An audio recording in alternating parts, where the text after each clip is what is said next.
할렐루야. 네. 오늘은 두 번째 시간 성령님은 누구인가?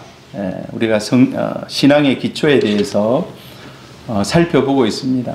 그렇게 깊이 있게 들어가지 못하더라도 오늘 우리가 세례 교육이나 마찬가지거든요. 우리 새로 오신 분 특별히 따로 세례 교육이 없습니다. 그러나 여러분이 함께 들으면서 함께 은혜 받고 또 신앙의 기초를 더욱더 확고히 하는 그런 시간 되기를 바랍니다. 성령님은 누구인가? 우리 같이 다시 한번 읽어볼까요? 베드로가 이르되 너희가 회개하여 각각 예수 그리스도의 이름으로 세례를 받고 죄 사함을 받으라. 그리하면 성령의 선물을 받으리니. 여러분, 성령의 선물을 받으셨습니까? 우리가 다 받은 줄 압니다. 오늘 말씀을 통해서 여러분 잘 또 상고해 보시기를 바랍니다. 지난 시간에 성령은 약속되어 있는 삼위 하나님, 그리고 이 땅에 오신 하나님이라고 했습니다. 예수님이 이 땅에 오셨듯이 성령도 마가의 다락방에 이 땅에 본격적으로 임재하셔서, 그리고 그 약속이 뭔가? 영원토록 너희를 떠나지 않겠다고 하셨습니다. 하나님의 말씀은 변함없는 진리인 줄 믿습니다. 그래서 성령은 영원토록 떠나지 않고 우리와 함께 하십니다. 예수님이 요한복음에서 성령에 대해서 굉장히 강조를 하십니다. 내가 떠나가면 보혜사 그분이 오실 것이다 라고. 그리고 그분이 오시면 이런 일들을 하게 될 것이다. 예수님이 말씀하신 성령의 사역입니다. 우리에게 말씀을 깨닫게 하고 가르쳐 주시고 말씀이 기억나게 해주시고, 제가 지난 시간 걸 잠시 요약하고 있습니다. 또 우리를 성령이 책망해 주십니다. 잘못된 길로 가고 있을 때 성령이 우리 마음속에 계속해서 양심의 문을 두드립니다. 이 길은 잘못된 길이다. 바로 돌이키라고. 그리고 우리를 진리 가운데로 인도하십니다. 말씀대로 살아가도록 우리를 인도해 주신다는 것입니다. 자, 그러면 이제 오늘은 본격적으로 성령님과 동행하는 사람에게 구체적으로 어떤 역사가 일어나는가? 할렐루야. 여러분들 성령님과 동행할 때 오늘 우리가 배운 이런 역사들이 일어나기를 주님의 이름으로 축복합니다. 성경에 보면요, 성령의 역사가 수도 없이 많아요. 그거 다 하려면은요, 우리 세미나를 해야 돼요. 그러나 오늘 짧은 시간이지만 가장 좀 핵심되는 성령이 임하면 그 사람에게 어떤 역사들이 일어나는가? 여러분, 우리가 사모하시기를 바랍니다. 지난 시간에도 얘기했죠. 우리의 성령을 살필 때 하나님 내 마음속에 성령이 불같이 임재해달라고. 우리 이 예배당이 마가의 다락방과 같은 불이 내리는, 성령의 불이 내리는 그런 은혜가 있기를 축복합니다. 구체적으로 어떤 역사가 그럼 일어납니까? 성령이 그 사람에게 임하면, 성령이 동행하면. 자, 몇 가지 우리가 다 살피지 못하지만 첫 번째로 감동이 일어난다는 거예요. 감동. 뭔가 마음이 움직인다는 것입니다. 딱딱한 마음이 녹아내린다는 거예요. 성령이 오시면 우리의 굳건하고 단단한 마음을 눈 녹듯이 녹아내려버리게 한다는 거예요. 할렐루야. 성경에 보면 우리 같이 한번 읽어봅니다. 사무엘상 16장 13절 시작. 사무엘이 기름 뿔병을 가져다가 그의 형제 중에서 그에게 부었더니 이날 이후로 다윗이 여호와의 영에게 크게 감동되니라. 사무엘이 떠나서 라마로 가니라. 자, 다윗이 사무엘이 찾아가서 다윗에게 기름을 붓습니다. 앞으로 당신은 이제 이스라엘의 왕이 됩니다 라고 기름 부어요. 그리고도 앞으로 한참 뒤에 왕이 돼요. 그런데 기름 붓는 그 순간 어떤 변화가 일어났는가? 다윗에게 여호와의 영이 크게, 조금 임한 것이 아니라 크게 그에게 강같이 그냥 넘치도록 부어졌다는 것입니다. 여러분, 예수님이 세례 받으시고 물 위에서 올라오실 때 어떤 일이 일어났습니까? 하늘이 열렸습니다. 하늘이 열려요. 비둘기같이 임하는 성령이 그 위에 강력하게 임재하십니다. 하나님의 음성이 들려요. 이는 내 사랑하는 아들이다 라고, 내가 기뻐하는 자요라고.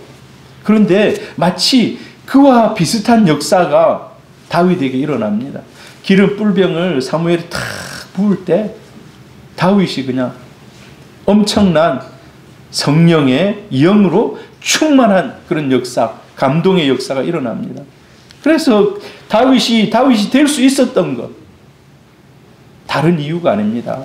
성령께서 늘 그와 동행하시고 성령 충만함이 그를 떠나지 않고 그를 지켜주십니다. 원수 앞에서, 원수는 지금 죽여야 되지만 성령이 그걸 막는 거예요. 그와 동행함으로. 여러분, 성령이 감동하면 그런 일들이 일어나는 것입니다.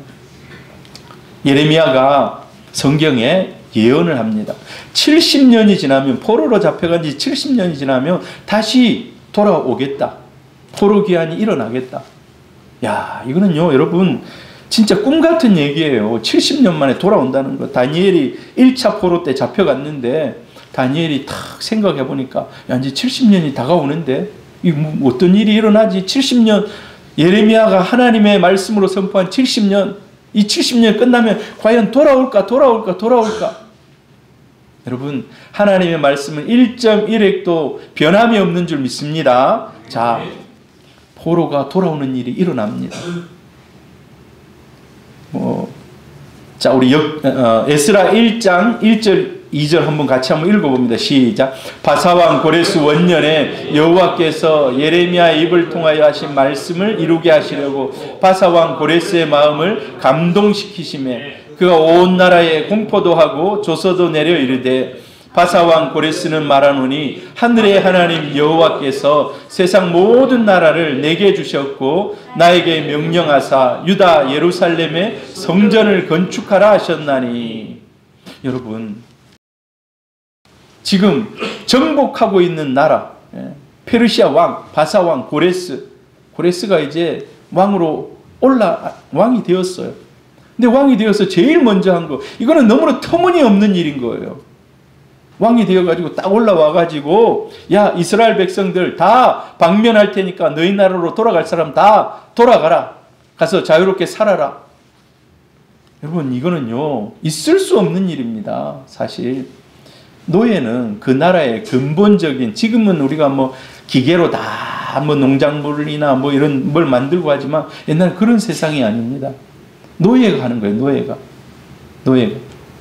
로마가 강성하게 수백 년을 이어질 수 있었던 것이 온 세상에 전쟁하고 오면 그들을 노예로 잡아가지고 와서 그 땅을 그래서 여러분, 모든 길은 로마로 통한다. 그 길을 누가 내겠습니까? 다 노예들이 그 길을 내는 거예요. 전쟁의 길을 노예들이 가서 내는 거예요.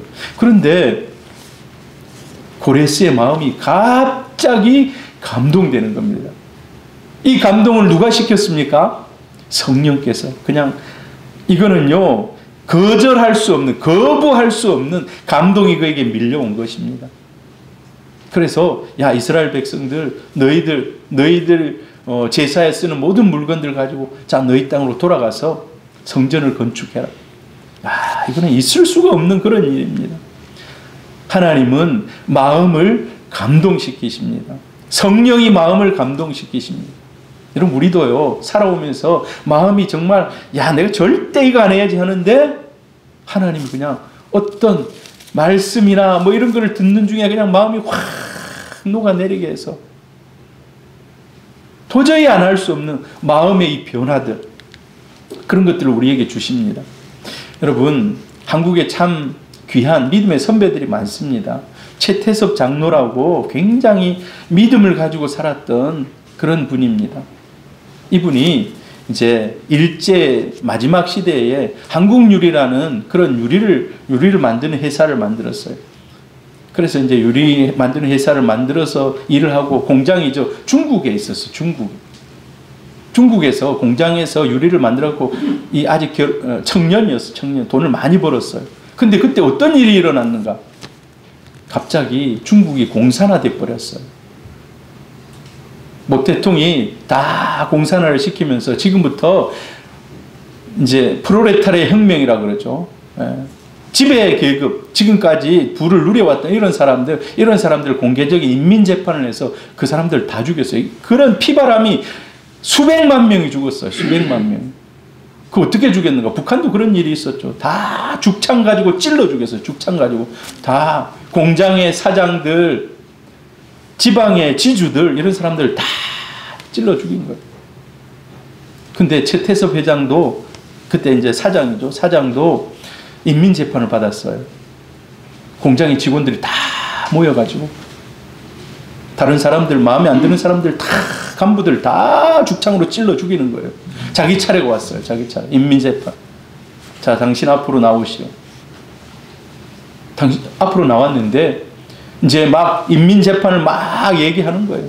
자, 이 사람은 우리의 노동력을 착취한 사람이고 막 해가지고 죽여서 마땅하다 하니까 옳소 막 이렇게 하는. 그런데 한 사람이 갑자기 손을 탁 들더니만, 여러분, 우리 사장님은 그런 분이 아닙니다. 우리 사장님은 이윤이 나도 우리에게 다 나누어주고 정직하고 청렴결백하게 우리를 위해서 일하고 이윤이 남더라도 우리를 위해서 다 돌려주고 했던 분입니다. 우리가 저 사람을 죽창으로 찔러 죽이면 안 된다고. 여러분, 근데요, 사실 사람들이 많이 모이면 이게 군중심리라는 게 있거든요. 군중심리. 누가 한마디만 하고 그냥 달려들어갖고 죽창 찔러 죽이면 그건 누가 아무래도 말릴 수 없는 거예요. 그런데 사람들이 지죽은 듯이 조용한 거예요. 금방까지 완전히 성난 파도처럼 막 그 사람을 막 죽이려고 했던 그 사람들이 갑자기 조용해진 거예요. 여러분, 예수님이 가늠하다 현장에 잡혀온 여인을 죄가 없는 사람이 먼저 돌을 던져라라고 얘기했습니다. 그러니까 지죽은 듯이 조용해지잖아요. 그 최태섭 회장이 그 자리에 자기는 죽음을 각오했어요. 주님, 나의 영혼을 받아주십시오. 그런데 웬일로 사람들이 다 조용하고 그냥 떠나는 거예요. 몰려왔다가 지금 민물처럼 싹 빠져나갑니다. 여러분, 이게 어떻게 가능합니까? 하나님이 그 전체의 마음을 감동시키신 줄 믿습니다. 하나님 감동시키는 거예요. 성령은 그래서 사람의 마음을 늘 감동시킵니다. 여러분, 예배 중에도 하나님은 성령께서 우리에게 감동을 시켜요. 특별히 내 마음속이 막 뭔가가 막 감동이 될 때가 있어요. 목사님의 설교 아니면 선교사님의 설교 막 이런 것에 막 감동돼서 전혀 그런 마음이 없었는데 갑자기 그냥 새로운 결단하는 마음이 생기고 그런 감동들, 그런 감동이 생긴다는 겁니다. 여러분, 하나님은 언제 어느 때 감동의 역사가 일어날지 몰라요. 우리가 사람들을 보면 변화 안 되고 막 그런 것 같지만 하나님이 그 사람의 마음을 확 감동시키시면요, 순식간에 변화되는 겁니다. 여러분, 그래서 절망하지 마시기를 바랍니다. 할렐루야. 성령의 사역, 첫 번째 감동. 여러분, 그래서 여러분 날마다 하나님의 말씀으로 또 이런 말씀을 통해서 감동받는 여러분 되기를 바랍니다. 자, 두 번째, 우리 말씀 한번 읽어봅니다. 너희를 넘겨줄 때에 어떻게 또는 무엇을 할까 염려하지 말라. 그때 너희에게 할 말을 주시리니 말하는 이는 너희가 아니라 너희 속에서 말씀하시니 곧 너희 아버지 성령이시니라. 여러분, 성령과 동행할 때 구체적으로 일어나는 역사가 말씀이 내 안에 있다는 거예요. 말씀. 지난 시간에 얘기했습니다. 말씀이 있는 사람과 없는 사람. 우리가 죄에 맞닥뜨렸을 때, 어떤 유혹에 맞닥뜨렸을 때 말씀이 내 안에 없으면 그냥 그 죄 짓고 악한 길로 나가게 됩니다. 근데 말씀이 나에게 브레이크를 탁 걸면은요, 내가 그냥 그 말씀 앞에 순종하고 그 말씀 앞에서 그 죄를, 유혹을 넘어가고 이길 수가 있는 겁니다. 그런데 그런 말씀뿐만 아니라 또 우리 하나님의 말씀이 우리에게 생각이 나게 막 해주시는 거예요. 생각이 나도록. 사도행전 4장 13절 같이 읽어봅니다. 시작. 그들이 베드로와 요한이 담대하게 말함을 보고 그들이 본래 학문 없는 범인으로 알았다가 이상히 여기며 또 전에 예수와 함께 있던 줄도 알고. 베드로가 성령의 충만함을 받고 그 전에는 사람들이 볼 때, 야, 저 뭐 시골 출신 갈릴리 어부 자기가 알면 얼마나 알아도 서기관이 많이 알고 제사장이 많이 알고 바리새인이 많이 알지. 그런데 그들 앞에 가가지고 담대하게 복음을 선포하는 거예요. 기가 하나도 안 죽는 거예요. 큰 대학자들하고 얘기를 하는데 전혀 기가 죽지 않습니다. 담대하게 말하는 거예요. 자, 무식한 줄 알았던 베드로. 무식한 줄 알았는데 그게 아닌 거예요. 하나님이 주시는 성령의 말씀을 통해서 그 사람들의 모든 것보다 뛰어난 그런 능력이, 말씀의 능력이 기탄 없는, 거침없는 그런 말씀이 막 선포가 되는 거예요. 사람들이 다 놀라는 거예요. 다 놀래. 여러분, 성령은 끊임없이 우리에게 말씀을 주시는 줄 믿습니다. 여러분들에게 부탁을 드립니다. 저를 위해서 기도를 좀 많이 해주시기를 바라요. 베드로처럼 기탄 없는 말씀의 물결이 여러분에게 흘러갈 수 있도록 이 설교 시간을 통해서 성령이 충만하며 말씀이 끊임없이 강같이 그냥 넘치도록 흘러나온다는 것입니다. 성령께서는 말씀의 영입니다. 말씀의 영. 그리고 어떤 한순간 내가 이거를 잘 두렵고 어려운 그런 순간들이 있습니다. 여러분, 살아가다 보면 사람들이 막 곤란한 질문을 하죠. 이게 곤란한 질문인데 내가 이때는 어떻게 해야 되는지 모르겠어요. 예수님께도 뭡니까? 이 데나리온 하나를 보여주면서 이걸 바칠까요 말까요? 라고 얘기했을 때 예수님이 참 그거 곤란한 질문이에요. 예수님 어떻게 얘기합니까? 하나님의 것은 하나님에게로, 가이사의 것은 가이사에게로. 잘못하면요 반역자로 찍히거든요. 하나님은 지혜의 영으로 말씀이 기억나게 해주신다는 거예요. 꼭 이 성경 말씀뿐만 아니라 이런 어려운 상황 속에서 그걸 뚫고 나갈 수 있는 은혜를 주신다는 겁니다. 할렐루야. 그런 은혜가 있기를 바랍니다. 어떤 권사님이 기도를 해요.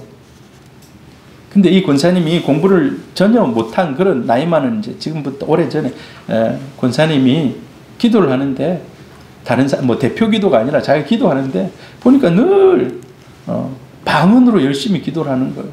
근데 옆에 사람들이 들어보니까 방언이 한 5마디 정도밖에 안 되는 거예요. 5마디 가지고 1시간도 하고 2시간도 하고 3시간도 하고 4시간도 하고 방언을 가지고 그리 하는 거예요. 여러분 혹시 방언으로 기도하시는 분 계십니까? 방언을 여러분이 하면서 나는 수백 마디의 어휘가 있다. 정말 대단한 분입니다. 수백 마디의 어휘를 가지고 그걸 조합을 맞춰가면서 나는 방언을 한다.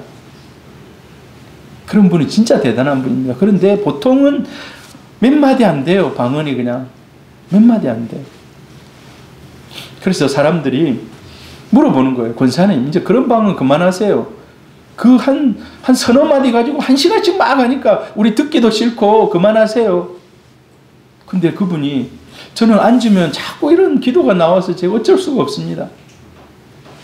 제가 이 기도가 하나님 왜 시키는지 모르겠는데 이렇게 하게 하네요. 그러니까 그러면 권사님 그 기도 내용 알고 기도합니까? 나는 모르지만 하나님은 알 거라고. 여러분 그 말이 맞습니다. 나는 모르지만 방언으로 기도하면 우리는 모르지만 하나님 알 거라고. 그러면서 이분이 이런 얘기를 하는 거예요. 저는 앞으로도 이 기도를 계속할 겁니다. 왜냐하면 내가 이렇게 2-3마디의 말을 가지고 하더라도 하나님은 다 알아들으신다고. 여러분 전보 보내보셨습니까? 전보? 여러분 전보 보내보셨습니까? 옛날에 전보? 전보를 보낼 때 전에 이제 제가 이제 대학이 89학번입니다. 89학번. 89학번으로 대학을 들어가서 이제 졸업을 하고, 원래 이제, 배를 타는 학교를 해양대학을 나왔기 때문에, 목포 해양대학을 나왔습니다. 제가. 나와서 그걸 갔어요. 그러면 실습을 갔어요. 실습을 가면 선장님이 뭐를 적어줘요. 뭐를 적어줘. 가가지고 이거 통신장한테 이거 빨리 회사에 보내라고 하세요. 이제 그 통신장이 우리 선배예요. 가면 이제 제가 쪽지를 적어가지고 가면 되게 좋아해요. 막 커피도 타주고 막 이제 실습 왔기 때문에 되게 좋아하는데 근데 제가 딱 앉아보면 선장님이 어휘를 한 100마디 정도 적어요. 다 회사에 보내는 거, 위치도 적고. 근데 통신장이 딱 앉아갖고 돈돈돈 쓰쓰쓰 돈돈돈돈돈 쓰쓰쓰 막 이것만 계속 보내는 거예요. 딱 2개. 짧은 거, 긴 거. 짧은 거, 긴 거를 통해서 모든 말을 다 맞춰내는 거예요. 우리 젊은이들 잘 모르죠? 저게 SOS입니다. 돈돈돈 쓰쓰쓰 돈돈돈. 이게 딱 누르면 짧게 누르면 짧게 띠띠띠 하고 좀 길게 누르면 길게 가는 거예요. 이게 SOS, 배가 침몰하거나 그럴 때 하는 메이데이 메이데이. 비행기는 날아가면서 메이데이 메이데이 하지만 배는 저거를 보냅니다. 그런데 여러분 그 권사님이 그 얘기를 했다는 거예요. 그 사람들한테. 여러분 전보 보낼 때 아세요? 제가 전보 보내러 가서 몇 개를 보내보니까 그 보내는 사람이 2개로 그냥 모든 글을 다 조합해내더라고요.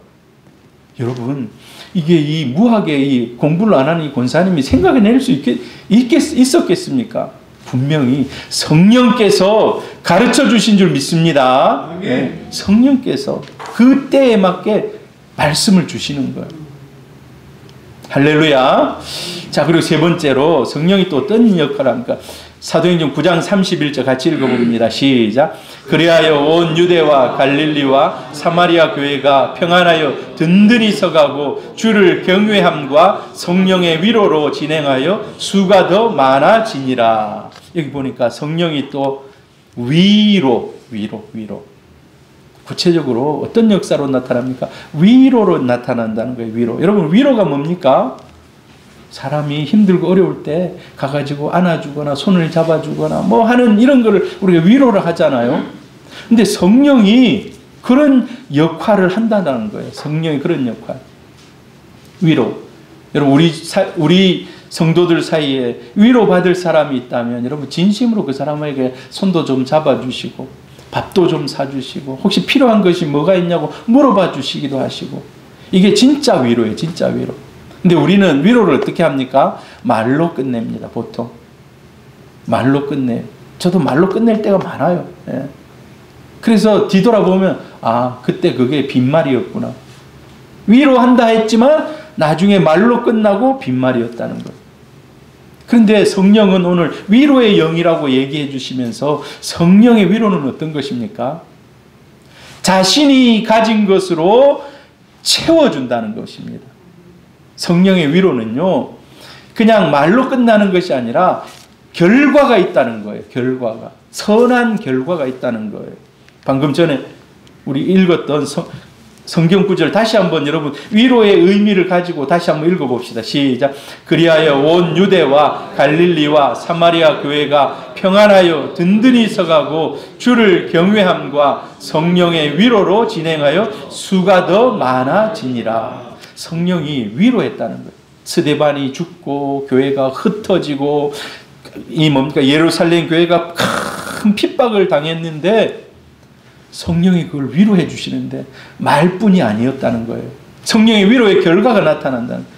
수가 더 많아지고 부흥의 역사가 오히려 핍박당하고 흩어지고 다 쫓겨갔는데 가는 곳마다 수가 더 많아지는 위로의 액션과 열매가 있었다는 겁니다. 이게 성령의 열매입니다. 성령의 열매. 성령의 위로입니다. 위로. 성령님은 위로하시되 자신의 것으로 부족함을 채워주신다는 것입니다. 할렐루야. 네. 사람은요 해결해 주고 싶지만 위로해 주고 싶지만 없으면 그냥 진짜 빈말밖에 안 돼요. 진짜 마음은 동해요. 마음은 그 사람 마음과 공감이 돼요. 그런데 나에게 없다면 그냥 해줄 능력이 없이 그냥 끝나는 거예요. 그런데 여러분 성령의 위로는 다릅니다. 성령이 위로했다 이 말 속에는 모든 것이 언제나 채워지고 해결됐다는 거예요. 할렐루야. 그 성령이 여러분과 함께 하기를 바랍니다. 성령의 위로가 진짜 성령의 위로가 우리 성도님들에게 함께 할 수 있기를 바랍니다. 말할 수 없는 고통 중에 있는 사람들 성령의 위로가 진짜 함께 하시기를 바랍니다. 그래서 전보다도 더 굳건히 설 수 있는 이런 은혜가 있기를 축복합니다. 여러분 그래서 우리가 기도할 때 사람의 위로에 목말라 하지 말기를 바랍니다. 사람의 위로는요, 빗말일 때가 많아요. 결과가 나타나지 않을 때가 많아요. 그러나 성령의 위로는 어떻습니까? 반드시 채움과 해결이 있다는 겁니다. 성령의 위로를 구하시기를 바랍니다. 마음이 상처가 있습니까? 아니면 어떤 해결되어야 할 그런 어려움들이 있습니까? 성령을 구하시기를 바랍니다. 성령이 오시면 위로하시고 채워주시고 해결되는 은혜가 있다는 것입니다. 자, 그리고 다음 로마서 5장 5절 같이 읽어봅니다. 시작. 소망이 우리를 부끄럽게 하지 아니함은 우리에게 주신 성령으로 말미암아 하나님의 사랑이 우리 마음에 부은 바 됨이니.